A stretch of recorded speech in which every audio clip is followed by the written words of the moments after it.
Sir में मार mood में। दो कौड़ी का आदमी भी सिखा चोटी बढ़ाकर कथा वाचन करने लगता है। धरती पर से जाकर अगर कोई अंतरिक्ष में चाहे आत्मज्ञान पाना तो वो वहां भी आत्मज्ञान पाकर ब्राह्मण हो सकता है, चाहे वो वहां पर जाके टीकी बढ़ाए या ना बढ़ाए। नमस्कार दोस्तों, पंडित धीरेन्द्र शास्त्री ब्राह्मण किसे कहते हैं बताते हैं, चलिए सुनते हैं। पहले सुनिए, ब्रह्म जानेति ब्राह्मणः, जो ब्रह्म की चर्चा करता हो। गुरुजी, ब्रह्म जानाति ब्राह्मण, इसका मतलब तो ये होगा ना कि जो ब्रह्म को जानते हैं। चर्चा तो कोई भी कर सकते हैं ब्रह्म की, लेकिन जो जानेंगे वही तो ब्राह्मण होंगे ना। वैसे मैं श्लोक क्या है उसका पूरा अर्थ बता देता हूँ। जन्मना जायते शूद्रः संस्कारात् दुज्योच्यते वेद पाठात् भवेत् विप्रः ब्रह्म जानाति ब्राह्मण। मैंने इस श्लोक को पूरा इसलिए किया क्योंकि इस श्लोक का पूरे वीडियो में बहुत यूज होने वाला है। इस श्लोक का अर्थ है कि जन्म से सब शुद्र ही हैं और संस्कार आने से उनका दूसरा जन्म होता है। वेद पढ़ने से वो विद्वान होते हैं और ब्रह्म को जानने के बाद ही ब्राह्मण होते हैं। विद्वान और ब्राह्मण यहाँ अलग अलग हैं। वो यज्ञोपवीत धारण करता, तिलक लगाता, शिखा रखता है, ब्रह्म की चर्चा करता है, उसे ही ब्राह्मण कहा जाता है। उन्होंने कहा है कि जो ब्रह्म का चर्चा करता हो, जो ब्रह्म को जानने की जिज्ञासा रखता हो, जो चंदन लगाता हो, शिखा रखता हो, यज्ञोपवीत का धारण करता हो, ये सारी चीजें जिनमें है वही ब्राह्मण है। इनकी जो ब्राह्मण की परिभाषा है बिल्कुल वैसे ही है जैसे किसी साधारण आदमी की होती है। और इस सब से हुआ क्या है कि ऐसी मेंटलिटी रखने के कारण ही ब्राह्मण शब्द आज इतना गंदा हो गया है कि लोग ब्राह्मण सुनते ही वो समझ जाते हैं कि जातिवाद का बात हो रहा।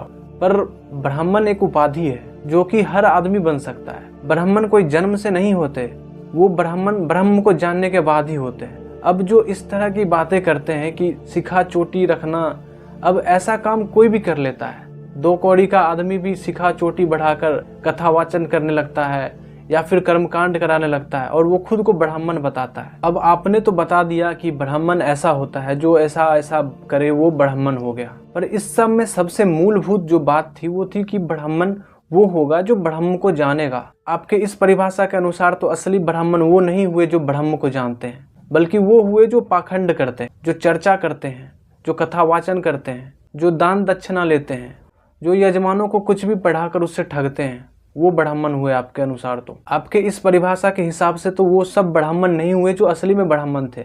मैं कुछ ऐसे लोगों का नाम लेने जा रहा हूँ जो असली में ब्रह्म को जानते थे, लेकिन वो इन सब में से किसी चीज का पालन नहीं करते थे। आपके परिभाषा के अनुसार ना रमन महर्षि ब्राह्मण हुए, ना अष्टावक्र ब्राह्मण हुए, ना बुद्ध ब्राह्मण हुए, ना महावीर ब्राह्मण हुए, ना नानक ब्राह्मण हुए। और यही नहीं, सिर्फ अपने ही देश के लोगों की बात नहीं कर रहा हूँ मैं। ब्रह्म को केवल भारत के लोगों ने ही नहीं जाना है। ब्रह्म कोई ऐसी चीज नहीं जो भारत में ही उपलब्ध हो। ब्रह्म हर इंसान में है। हर इंसान के पास वो क्षमता है कि वो ब्रह्म हो सकता है। जो भी ब्रह्म को जानेगा वो ब्राह्मण हो जाएगा। ब्राह्मण होने का ना कुल से संबंध है, ना जात से संबंध है, ना देश से और ना ही धरती से ही। वो कहीं भी रहे।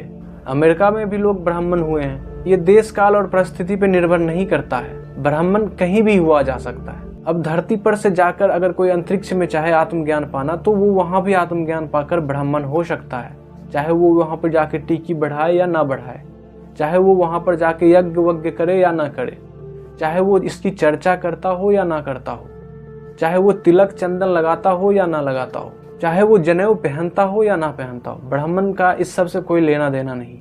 ब्राह्मण खुद को जानने के बाद ही हुआ जा सकता है। अब मैं ऐसे व्यक्तियों का नाम लेने जा रहा हूँ जो अपने देश के नहीं थे, लेकिन फिर भी वो आत्मज्ञान को प्राप्त हुए। पिंजाई को आत्मज्ञान हुआ, रूमी को आत्मज्ञान हुआ, सुकरात को आत्मज्ञान हुआ, जीसस को आत्मज्ञान हुआ और बहुत सारे ऐसे लोग हैं जिनको आत्मज्ञान हुआ।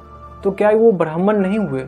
उन्होंने तो कभी जाकर तिलक चंदन नहीं लगाया, वो तो बिल्कुल कोट शर्ट पैंट पहनते थे।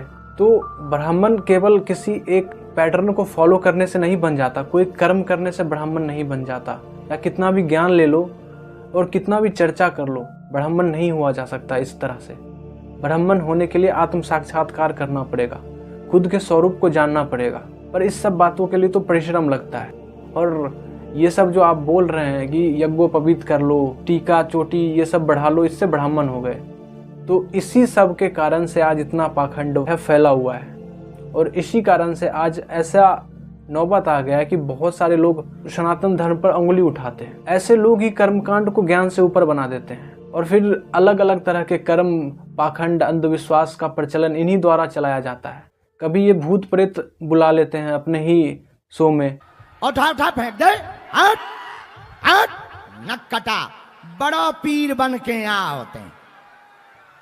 कभी ये कुछ करते रहते हैं। इस तरह का पाखंडवाद वो ब्राह्मण नहीं फैला सकता जो ब्रह्म को जानता हो, बल्कि इस तरह के लोग ही फैला सकते हैं जो कि पाखंडवाद रचते हैं।